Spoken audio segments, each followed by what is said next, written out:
Bien-aimé dans le Seigneur, Même en tant au travers de ma prédication de ce matin, nous allons voir qu'il y a une onction qui a prévalu. Qui a prévalu sur toute autre onction. Et nous allons voir d'abord au travers de la supériorité de l'onction que Christ a reçue.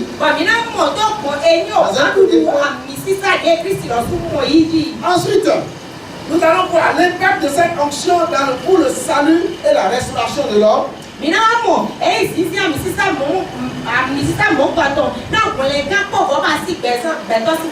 nous allons voir enfin combien cette onction-là s'est rendue transmissible. Comment elle est devenue une onction qui a été transmise? Afin que tous ceux qui l'auront reçu puissent continuer à œuvrer comme l'onction a agi sur le Seigneur Jésus-Christ. Et donc, bien aimé dans le Seigneur, l'onction de Christ a prévalu sur toute autre onction. Amen. Amen. L'onction de Christ a prévalu sur toute autre onction. Au cours de la semaine, nous avons essentiellement parlé de l'onction reçue par le roi David. Comment il a reçu dans des circonstances exceptionnelles. Et comment malgré qu'il y avait déjà un roi avant lui. L'onction que lui a reçu a prévalu sur celui que le roi Saül avait reçu.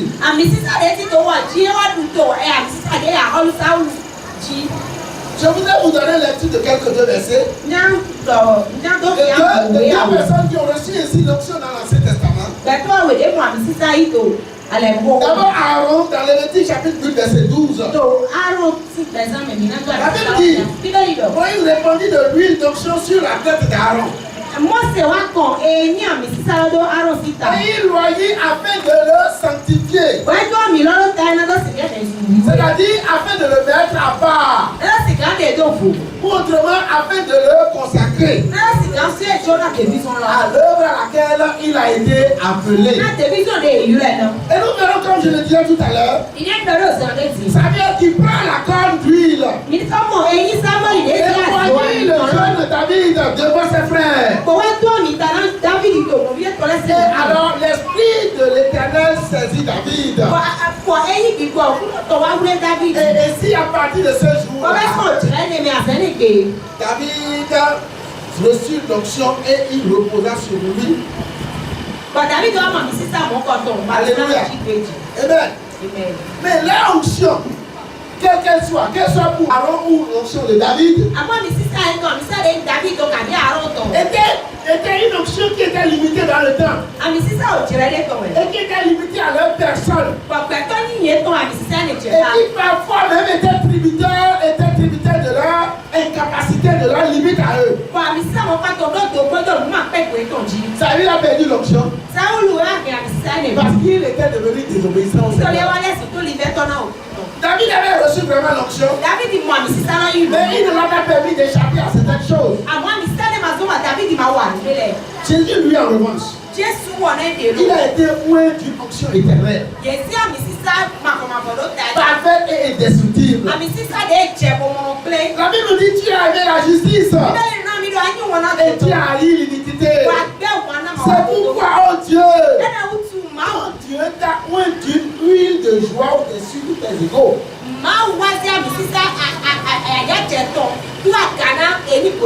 L'onction que Jésus a reçue est une onction qui a prévalu sur tout ce que les prophètes ont reçu comme onction.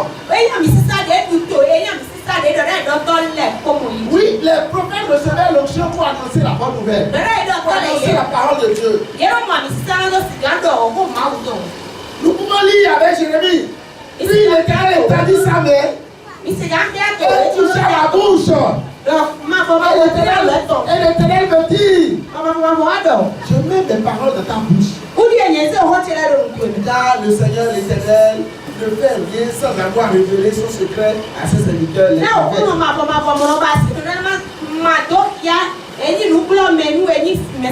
Jérémie 1:9 et Amos 3, verset 7. Jean-Baptiste fut le plus grand des prophètes. Jésus pouvait dire de lui. Je vous le dis en vérité. Parmi ceux qui sont nés de femmes, il n'en a point paru de plus grand que Jean-Baptiste. Cependant, le plus petit dans le royaume des cieux est plus grand que lui. Jean-Baptiste a été qualifié du plus grand des prophètes. Mais son ministère à lui était de préparer le chemin à celui qui a reçu l'onction qui a prévalu sur toutes les autres onctions. Et si donc tandis que tous les prophètes annonçaient la venue du Christ, leur onction s'est limitée à être une onction d'annonciateur. Vous pouvez le voir, capable d'accomplir ceci ou cela. Mais tout ce qu'ils ont pu faire, tout était orienté pour préparer le chemin à celui qui devait venir. Le Messie de Dieu. Mais lui, lorsqu'il est venu, il a non seulement accompli au-delà de ce que les prophètes ont annoncé, mais la Bible a présenté pour nous comme étant lui-même la parole incarnée de Dieu. La Bible nous dit dans Hébreux chapitre 1, le premier au deuxième verset, après nous avons parlé au travers des prophètes. Dans les temps anciens, il nous parle aujourd'hui au travers de son Fils. Alléluia. L'onction de Jésus, en fait, a prévalu sur l'onction des anges. C'est vrai, les anges sont puissants et remplis d'autorité et de gloire. Mais aucun d'eux n'a reçu l'onction que le Fils a reçue. Et Hébreux 1, verset 4 à 6 nous dit, tu es venu d'autant plus supérieur aux anges. Il a hérité d'un nom plus excellent que le leur. Car aucun des anges a-t-il dit, tu es mon fils, je t'ai engendré aujourd'hui. Et encore, je serai pour lui un père, et il sera pour moi un fils. Et lorsqu'il introduit de nouveau dans le monde le premier-né, que tous les anges de Dieu l'adorent. Que tous les anges de Dieu l'adorent. Et donc nous pouvons voir au travers de cette lecture-là que le Fils a reçu une onction exceptionnelle qui a prévalu sur l'onction que les anges ont reçue. Les anges donc, malgré leur gloire, malgré leur autorité, l'onction qu'ils ont reçue, ils l'ont reçue aussi pour se mettre au service du Fils. Alléluia. C'est pour cela que la Bible nous dit, Philippiens 2, exister en forme de Dieu. Il n'a point regardé comme une proie arrachée d'être l'égard de Dieu.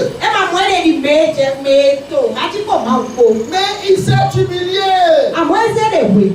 Il s'est dépouillé lui-même après une forme de serviteur. En devenant semblable aux hommes, il est paru comme un vrai homme. Il s'est humilié lui-même, se rendant obéissant jusqu'à la mort. Et jusqu'à la mort de la croix. C'est pourquoi Dieu l'a souverainement élevé. Et lui a donné le nom qui est au-dessus de tous les noms. Avec le nom de Jésus-Christ. Comme je vous fléchis dans les cieux, sur la terre et sous la terre, et que toute langue confesse que Jésus-Christ est Seigneur. Gloire de Dieu le Père. Qu'est-ce que cela veut dire? Cela veut dire qu'il a reçu une onction. Il faut seulement au-dessus de l'onction que tout homme a reçu. Au-dessus de l'onction que les prophètes ont reçu. Qu'il soit roi, qu'il soit prêtre. L'onction que Jésus a reçue Et une onction qui est au-dessus de toute autre onction. Mais bien au-delà de cela, la Bible nous certifie qu'il a reçu une onction qui est au-dessus de celle des anges. Gloire au Seigneur Jésus. Alléluia. Alléluia. Amen. Alléluia. Amen. Son onction est souveraine et elle surpasse ainsi toute autre onction. Elle surpasse ainsi tout ce que nous appelons, tout ce à quoi on peut donner le nom d'onction. Car c'est lui qui a dit, l'Esprit du Seigneur est sur moi. L'Esprit du Seigneur est sur moi.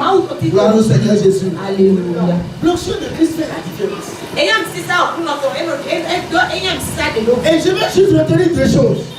Il fait d'abord la différence par le message. L'onction de Christ n'est pas seulement une onction qui fait des choses surnaturelles.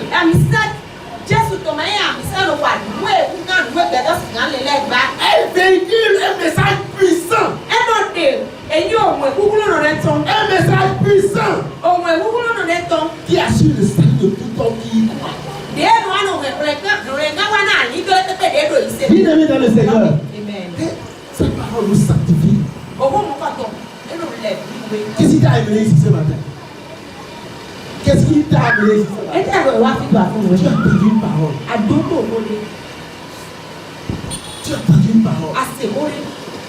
C'est vrai, nous pouvons voir les miracles. Nous pouvons voir les aveugles qui voient. Nous pouvons voir les sourds qui entendent. Nous pouvons voir les impotents marcher. Mais le plus grand des miracles, c'est le cœur qui est transformé. C'est l'homme qui était perdu et qui a été retrouvé et ramené à Kodar. Et chacun de nous a reçu ce miracle ici. Nous tous qui étions perdus. Nous tous qui avions peur. Nous tous qui étions dans les inquiétudes.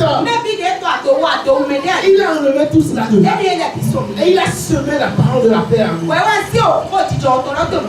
Aujourd'hui, nous qui n'arrivons pas à dormir tranquille avant, aujourd'hui nous serons jusqu'à l'eau. Sans consulter un féticheur, sans aller quelque part, sans payer de l'argent quelque part. Quand j'entends des témoignages, je bénis le Seigneur pour ce qu'il m'a fait. Cette parole qui m'a été prêchée, elle va communiquer la vie. Parce que celui qui l'a prêché, il portait en lui l'onction qui a prévalu sur toute autre onction. Le message de Christ n'est pas un message moral. J'ai dit dernièrement à une connaissance qui fait le même office que moi, mais dans une autre église. Je ne veux pas appeler le nom de quelque chose. Amen. Et je l'ai dit. Mais écoute, cher frère.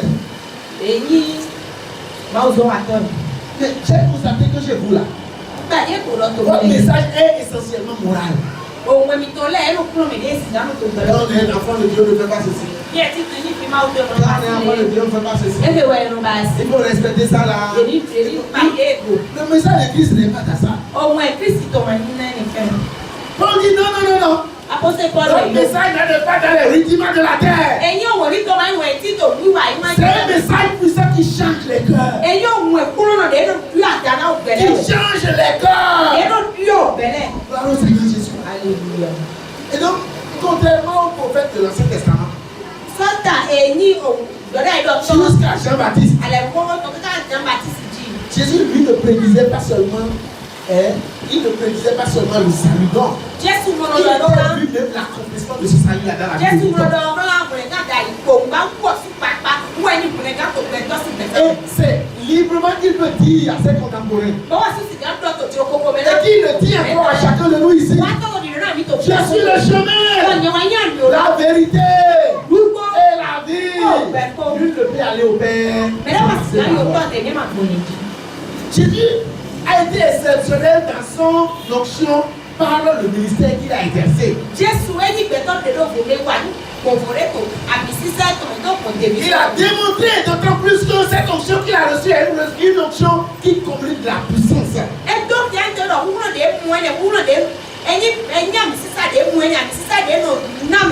Qu'est-ce que les autres prophètes ont fait, il n'a pas accompli? Jésus a guéri les malades. Jésus a marché sur l'eau. Il a calmé les vents, la tornade. Qu'est-ce qu'il n'a pas fait? Il a fait toutes choses. Et au-delà de tout, il est ressuscité. Il a parlé de sa résurrection. Et il est effectivement ressuscité. Gloire au Seigneur Jésus. Son onction donc ne se limite pas à un accomplissement dans le monde physique que nous voyons. Son onction est allée au milieu des morts. Et la Bible nous dit que le jour où il est mort, il dit le roi s'est déchiré. Et plusieurs personnes qui étaient mortes sont ressuscitées. Une puissance est arrivée. Une action différente est arrivée. Il est descendu au milieu des morts. Il a libéré les captifs. Alléluia. L'onction de Christ est l'onction de la paix. Et pourquoi? Quelle est la raison pour laquelle je reviens dessus? Je vous parle comme ça ce matin. Et louer, louanger encore et encore l'onction que Christ a reçue. Je vous l'ai dit, bien-aimé dans le Seigneur. Parce que cette onction de Christ là est une onction qui se transmet. Est une onction transmissible. Est une onction qui communique. Une onction qu'il a promis communiquer à tous ceux qui croient en lui. Il a promis communiquer cette onction là. Cette onction extraordinaire. Cette onction unique. Qui a prévalu sur toutes les autres onctions. Christ a promis communiquer cette même onction à quiconque a cru en lui. Pour que nous aussi bien aimés dans le Seigneur, dans le statut de disciples de Christ, nous puissions agir comme des hommes et des femmes qui ont reçu l'onction qui a prévalu. Jésus a dit à ses disciples dans Actes chapitre 1 verset 8. Vous recevrez une puissance. Le Saint-Esprit descendant sur vous. Et vous serez mes témoins. Vous serez mes témoins. Alléluia. Cette onction nous a équipés. Elle nous équipe pour que nous puissions agir avec autorité. Comme des témoins de Christ. Alléluia. Et il dit dans Actes chapitre 5 verset 17 à 18. Voici les miracles qui accompagneront ceux qui auront cru. Quelqu'un dit à mon nom. À mon nom. Il nous dit en son nom. En son nom. Ils chasseront les démons. Cela veut dire quoi? L'accomplissement de ce que je viens de vous dire tout à l'heure, que l'onction a prévalu sur les anges. Je vous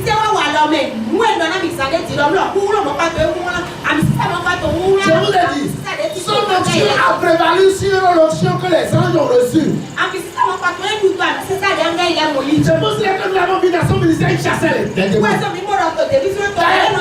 Les démons frémissaient devant lui. Et cette même onction, il nous la communique. C'est pour cela qu'il m'a dit, à mon nom, ils chasseront les démons. En son nom, je chasserai les démons. Dis-le, en son nom, je chasse les démons. Alléluia. En son nom, je chasse les démons. Il dit, en son nom, ils parleront de nouvelles langues. Alléluia. En son nom, ils parleront de nouvelles langues. Ils saisiront des serpents. Et s'ils boivent quelques breuvages mortels, il ne leur fera point de mal. Ils imposeront les mains aux malades. Et les malades seront guéris. Alléluia. Qu'est-ce que cela veut dire? Ce que cela me dit, 2 Corinthiens chapitre 5 verset 20 qui nous le dit. 2 Corinthiens chapitre 5 verset 20. Il dit qu'il fait de nous des ambassadeurs. Des ambassadeurs de Christ. Ambassadeurs plénipotentiels. Cela veut dire qu'il est doté de tous les pouvoirs de celui qui l'a envoyé. Pour que nous puissions aller et agir en son nom. Et c'est ainsi un appel pour nous. Christ a accompli son œuvre à un certain niveau. Il a établi les fondements. Il dit, mes chers bien-aimés, voilà tout le pouvoir que j'ai reçu. C'est pour le don au temps.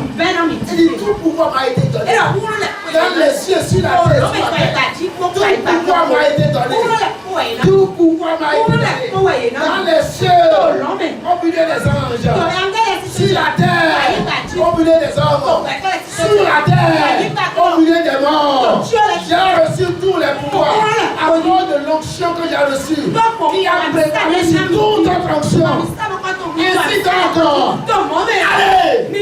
allez. Bien-aimé, ambassadeur, plénipotentiel. Allez. Faites de toutes les nations. L'onction qui nous a été transmise pour être capable d'opérer les choses que Jésus opérait. Guérir les malades, délivrer, restaurer, renvoyer les captifs libres. Nous avons reçu cette onction. Et nous pouvons l'exercer. Alors qu'est-ce que je vous dirai pour conclure? L'onction de Christ a prévalu sur toutes les autres onctions. Elle surpasse celle des hommes. Elle surpasse celle des prophètes. Elle surpasse celle des anges. Qu'est-ce que cela veut dire? Il n'y a personne que tu peux regarder sur cette terre comme encore supérieur à Christ. Il n'y a personne dont on te parlera qui est de l'autre côté. Il est supérieur à Christ. Il n'y en a pas. Il est le supérieur des supérieurs. Parce que c'est lui qui a reçu l'onction. L'onction qui a prévalu sur toutes les onctions. Gloire au Seigneur Jésus. Et cela dit bien aimé dans le Seigneur. Puisque tu as reçu aussi cette onction. Puisqu'il t'a conféré tout son pouvoir. Tu ne devrais plus regarder quelqu'un qui est au-delà de ça. Qui est au-dessus de toi des hommes. Mais tu dois aller agir. Cette onction s'est manifestée avec puissance dans le message du salut et dans tout sortes d'accomplissements. Nous aussi donc, nous sommes appelés à aller agir, opérer des miracles, prêcher le message du salut et accomplir toutes choses puisqu'il agit le royaume des cieux. Face à cette réalité bien aimée dans le Seigneur, l'Église d'aujourd'hui doit se positionner en tant que témoin vivant, porteur de cette onction-là. Elle doit rechercher et démarrer dans l'onction du Saint-Esprit. Elle doit manifester la puissance de Dieu. L'Église doit manifester la puissance du royaume de Dieu. Pour continuer à proclamer l'évangile du salut. Alléluia. Bien aimé dans le Seigneur. C'est sur la quoi nous sommes appelés.